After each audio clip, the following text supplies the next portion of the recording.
Oui. Euh, Les diamants en l'anneau, de qualité on n'avait pas fait.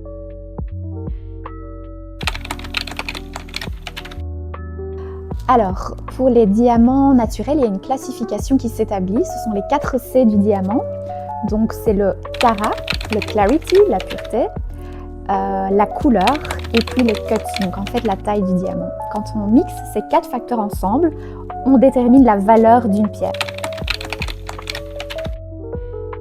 Pour la pierre de couleur, ce qui va primer forcément, c'est sa couleur, donc son intensité principalement. Sa pureté également, mais ça vient en second plan. Donc on va vraiment s'intéresser à est-ce qu'on a une teinte qui est très saturée, alors elle aura toujours une valeur plus élevée. Si elle est un petit peu palote, forcément le prix va diminuer. Super important de personnaliser son bijou. On est tous différents, on a tous des styles différents et encore plus important, on a tous une histoire différente. Il y a énormément d'émotions qui doivent transparaître en fait dans un bijou. Une personne vient avec une certaine histoire, des moments importants de sa vie et il faut que ce soit reflété dans le bijou.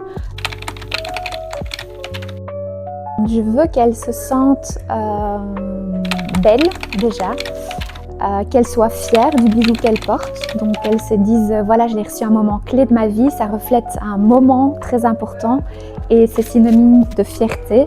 Et puis encore plus important, je pense, c'est finalement de se dire j'ai investi dans un joli bijou, mais il va avoir une histoire même après mon histoire finalement, donc je vais la passer à des êtres chers par après.